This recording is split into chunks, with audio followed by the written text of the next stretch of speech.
화요일 새벽 묵상 하나님의 말씀입니다. 고린도전서 11장 2절부터 10절입니다. 신약 성경 276면에 있습니다. 고린도전서 11장 2절부터 10절 말씀 제가 봉독합니다. 너희가 모든 일에 나를 기억하고 또 내가 너희에게 전하여 준 대로 그 전통을 너희가 지킴으로 너희를 칭찬하노라. 그러나 나는 너희가 알기를 원하노니 각 남자의 머리는 그리스도요 여자의 머리는 남자요 그리스도의 머리는 하나님이시라. 무릇 남자로서 머리에 무엇을 쓰고 기도나 예언을 하는 자는 그 머리를 욕되게 하는 것이요 무릇 여자로서 머리에 쓴 것을 벗고 기도나 예언을 하는 자는 그 머리를 욕되게 하는 것이니 이는 머리를 민 것과 다름이 없음이라. 만일 여자가 머리를 가리지 않거든 깎을 것이요 만일 감거나 미는 것이 여자에게 부끄러움이 되거든 가릴지니라. 남자는 하나님의 형상과 영광이니 그 머리를 마땅히 가리지 않거니와 여자는 남자의 영광이니라. 남자가 여자에게서 난 것이 아니요 여자가 남자에게서 났으며 또 남자가 여자를 위하여 지음 받지 아니하고 여자가 남자를 위하여 지음을 받은 것이니 그러므로 여자는 천사들로 말미암아 권세 아래 있는 표를 그 머리 위에 둘지니라. 아멘. 오늘 주신 본문의 말씀으로 조화롭고 질서가 있는 교회라는 제목의 하나님의 말씀을 전하겠습니다. 세상에는 많은 교회가 다양한 모습으로 존재합니다. 그리고 그 교회를 다양한 사람들이, 다양한 성향의 그런 사람들이 구성하고 있습니다.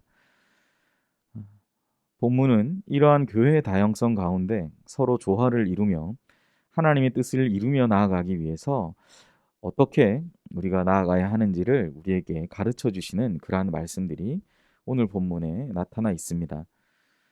교회는 하나님께 부름받은 사람들의 모임입니다. 에클레시아라는 그 말의 뜻이 그렇습니다. 부름받은 사람들의 모임. 그래서 이 하나님께 부름받은 사람들의 모임인 교회는 하나님이 어떤 분이신지를 잘 알고 그것을 우리의 행동과 삶으로 실천으로 옮기는 것이 매우 중요합니다. 그런데 그것에 있어서 교회마다 가진 어떤 전통과 같은 바울의 가르침, 오늘 본문은 바울의 가르침을 근거로 한 전통이라는 표현을 썼는데요. 그런데 3절 말씀에 바울은 교회 안에서 남자의 머리는 그리스도이며 그리스도의 머리는 하나님이심을 약간 좀 뭔가 맞지 않는 표현처럼 그렇게 선포를 하고 있습니다. 2절에 보면 너희가 모든 일에 나를 기억하고 또 내가 너희에게 전하여 준 대로 그 전통을 너희가 지킴으로 너희를 칭찬하노라 라고 해놓고 3절에 그러나 반대의 의견을 피력하기 위한 그러나를 접속사를 쓰면서 남자의 머리는 그리스도며 그리스도의 머리는 하나님이심을 그가 이야기하고 있는 것은 뭔가 좀 맞지 않는 표현처럼 보입니다. 그러나 우리가 본문을 찬찬히 살펴보면 결국 교회는 모든 사람들이 각 사람들이 어떤 권위 아래에서 행동하고 있다라는 사실을 우리에게 설명하고 있는 거죠. 어떤 권위에 복종하며 나아가 하는지를 분명히 이해하고 우리는 살아가야 된다라고 본문은 우리에게 알려주고 있습니다. 그래서 남자의 머리는 그리스도이며 그리스도의 머리는 하나님이시다. 하나님은 권위를 세우시고 이를 복종하게 하시며 그 가운데 순종하게 하시는 질서의 하나님이시다라는 겁니다. 그것은 교회가 하나님을 섬기며 예배하기 때문입니다. 우리가 모든 공적 예배와 모든 공적 활동에서 이러한 질서를 잘 지키고 있는지를 우리가 생각해 보아야 한다라는 사실이죠.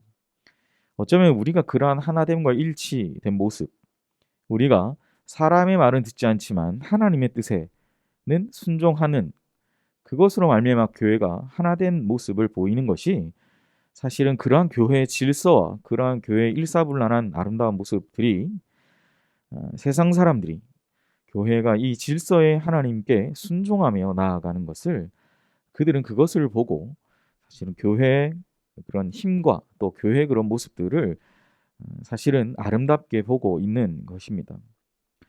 교회의 질서는 그리고 본문은 우리에게 교회의 질서는 또 가장 작은 교회, 가장 처음 생긴 교회인 가정에서부터 시작됨을 이야기합니다. 바울은 남자와 여자 이런 이야기들을 하면서 이 남자와 여자 사이에 존재하는 질서가 창조 때 하나님이 남자를 먼저 만드시고 남자의 일부로 여자를 만드시고 남자를 위해 돕는 배필로 이 만드실 때부터 생겼다라고 그는 이야기합니다.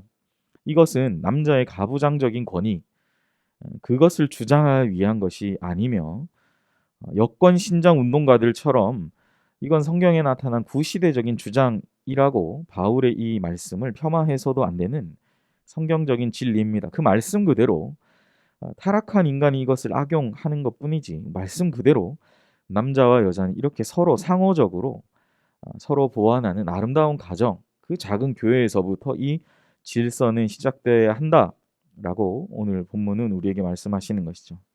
마치 이것은 하나님과 예수 그리스도가 본질상 동등하시나 예수님이 하나님께 전적으로 순종하심으로 십자가에 달려 죽으시기까지 순종하심으로 두 분의 완전한 연합과 그 온전하신 구속사적인 뜻이 이루어졌다라는 사실을 우리는 생각해 볼 수 있다라는 거죠. 이것이 오늘 바울은 이 남녀 간의 질서를 주신 뜻, 이 하나님의 뜻을 우리가 신뢰하고 순종하며 나아가야 될 것을 아울러 말씀하고 있습니다. 이러한 교회가 질서 가운데 있음은 사실은 이제 나아가서 가정 그리고 우리 교회, 개교회뿐만 아니라 한 교회에만 있는 것이 아니라 교회와 교회 간에서도 드러나야 된다라고 바울은 말합니다. 바울은 자신의 겉면에 대해 논쟁하려는 생각이 있을지라도 사도들에게나 하나님의 모든 교회의 결정에 다른 어떤 부분이 없음을 분명히 언급합니다. 이것은 각 교회가 속해 있는 분명한 권위에 대한 것이죠. 하나님으로부터 부여받은 권위에 대한 것입니다. 그런데 그것은 결국 하나님의 뜻 아래에서 서로 다른 뜻이 있을 수는 없음을 우리는 분명히 생각해 볼 수 있습니다. 어떤 교회도 주님을 떠나서 독립적으로 존재할 수는 없습니다. 우리 교회가 존재하는 이유는 바로 이 주님, 예수 그리스도와 하나님 아버지의 뜻 가운데 교회는 세워져 있기 때문입니다. 교회는 이 사도들이 하나님의 말씀을 사도들이 전한 이 동일한 말씀의 이 근간 위에 우리는 세워져 있음을 분명히 생각해 보아야 합니다. 많은 이들에게 본선적으로 주어진 스스로 판단할 권리가 있고 또한 그런 지혜가 있지만 전체 교회의 결정에 반대하거나 그것을 뒤집는 시기로 사용해서는 안 된다라는 사실입니다. 각 교회는 전체 교회 부분으로서 존재함을 기억해야 합니다.